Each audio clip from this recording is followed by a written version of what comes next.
also mobilized to move for the long-term needs of addressing or ensuring that there is a sustained program to make sure that the import of edible oil is completely reduced to a level that we want to see Kenya being able to sustain itself in terms of the oil that we require. And that is the next phase. We are going to ensure that we support our farmers by planting palm oil. Palm oil, I think we have 1 million acres in the country that palm oil can be able to do very well. So the strategies that we have are short term, is what we are doing today.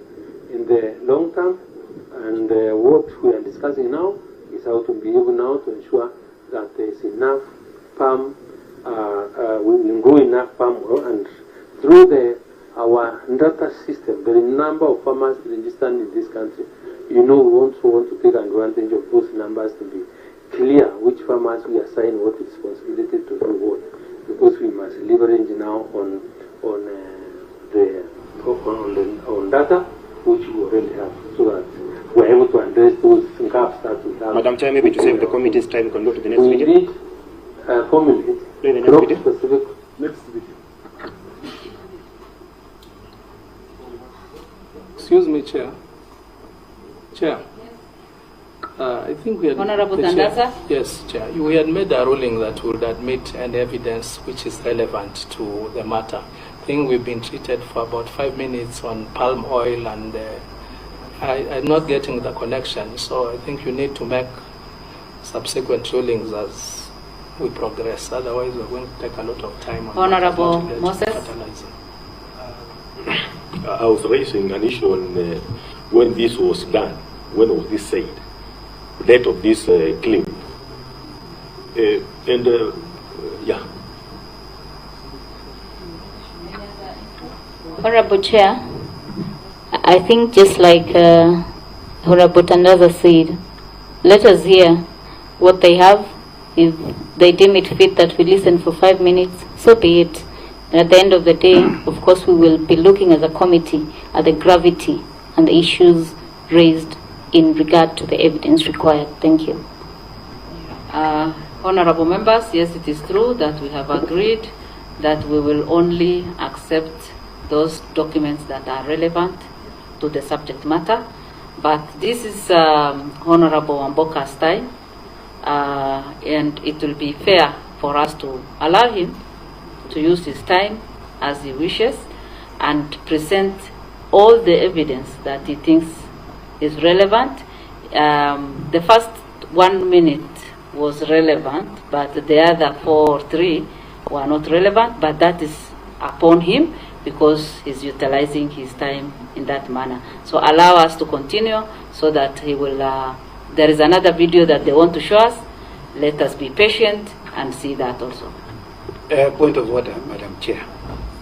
You know, it is not fair for us to sit here from 8 o'clock all the way. There must be a break.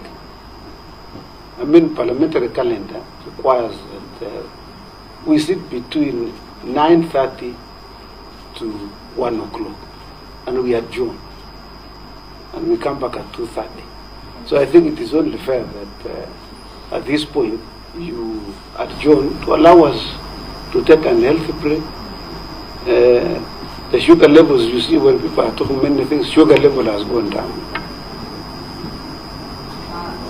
Yeah, according to our program that we agreed on this morning, this was to happen between 11:50 to 1:50. So we have about 4 minutes or 4 minutes to go. Let us just utilize the 4 minutes and then we take a break. But Honorable Chair, protect us. You know, as you ruled, it's about us. I don't know why the interjections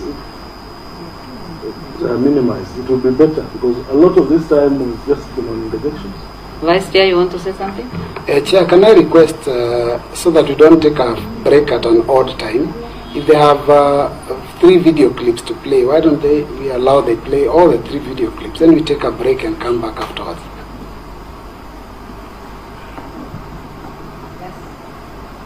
Let us proceed, please. Can we play the second video kindly?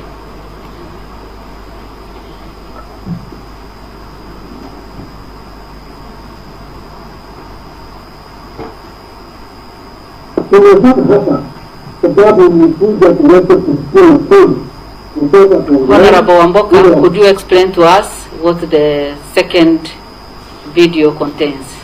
It's about the same, but I want them to play 3 of them, then I give context. Wanasema kuhusu zile program nimeenda sheria zote na nimekuwa hapa nikisikiza. Nilikuwa nataka kusikia ni nani mkulima atasimama hapa akisema ya kwamba amekuja hapa kusikia atakeleza kwa ukweli. Nimekaa hapa nikitaka kusikia ni mkulima yupi atasema ati hakuna fertilizer kwa hapa.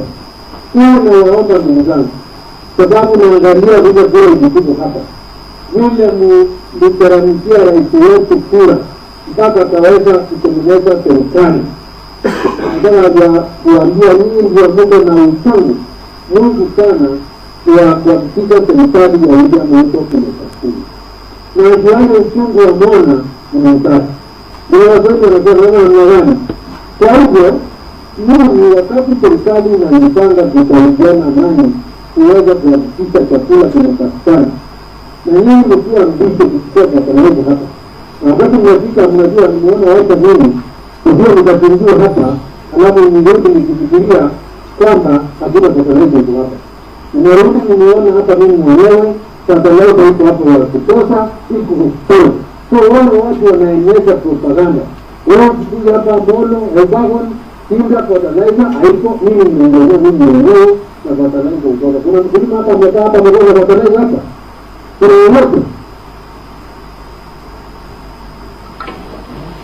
The next video kindly.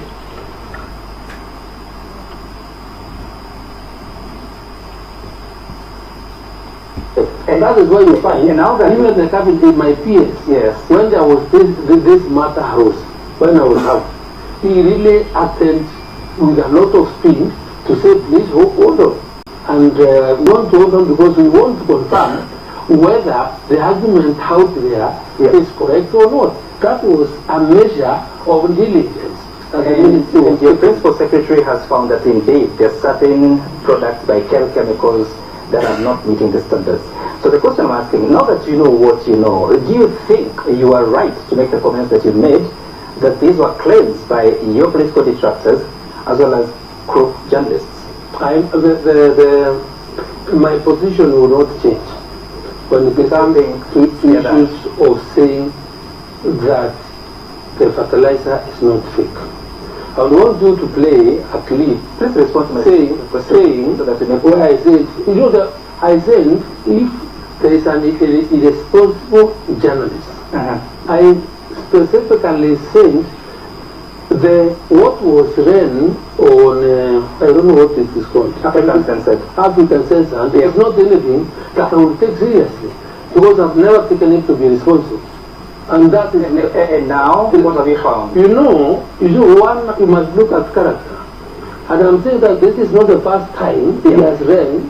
So even that time he ran another one. Was it which I'll be breaking the law to speak about the character of someone who is not here. So let's focus on the GPC product that was featured on African Censored versus what you as the Minister of Agriculture has found out about the fertilizer. Do you think that was crooked journalism or it was the right thing? Yes, you see, even responsible journalism will require that before you do it, get a clarification from the minister to really to understand exactly what's happening.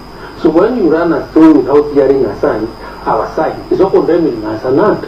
And you know, there is every reason for one also to say, no, this is not fair. So from what yesterday, because on Monday I appeared before the committee, that is the first time I saw that back. So why would you talk about something? And it's because there is no single time when I inquired from my officers at NSPB that we are doing a fertilizer called GPC. It is not in any of our so let me ask you this. So when the information I got, and I even had the contracts for the contracts that were signed, was on a contract for soil conditioner. a soil conditioner's contract, which was entered even before this administration came into office on the 31st of March 2022. So I was right to say there is no fake fertilizer. It is not possible, because in my mind and the records show that the engagement of the agreement between NSPE and the GPC guys is not on fertilizer. But when the bag was presented to me, I was really shocked, because the bag was labeled fertilizer. And it's and it is not. What is it? So it's a proof. That's what I'm saying. Cool. The fellow who decided to cheat on the farmers' confidence in our system, in our infrastructure, and supply the wrong thing. And the cabinet secretary did not detect that. With your system. Is there a system that does monitoring and evaluation of what is in the market? You see, Sam, you see, unless a matter is brought to your attention by any officer, anybody in the public, you dismiss the story, anybody. So, you know, you dismiss a statement depending and think on how it's also brought. Because I've told you, responsible journalism will require, if you have a story on me, please check the facts, try and also make me aware so that you can also hear my comments. So if I have some mystery about you, or about how you conduct your investigation and story, so how do you want me to take you seriously?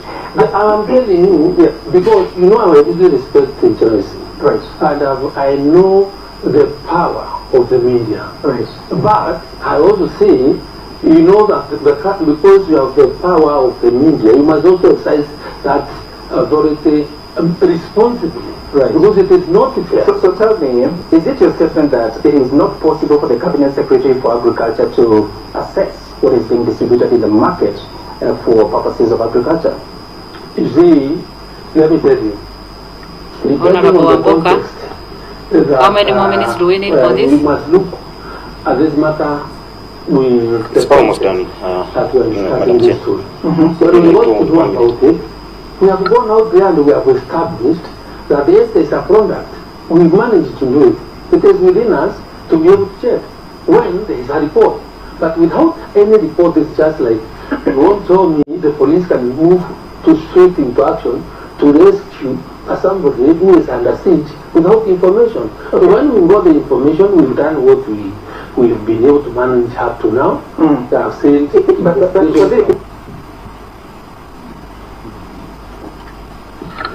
You know, maybe at that point we could take the break as you requested, then come back and cross-examine. Continue the examination.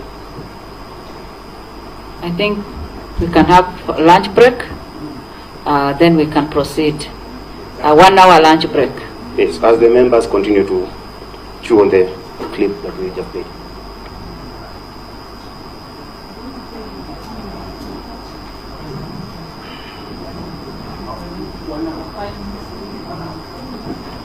Five minutes to 3.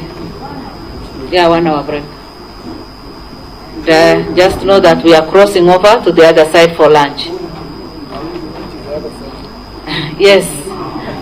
We are crossing over to Parliament for lunch, and you are all invited. Thank you.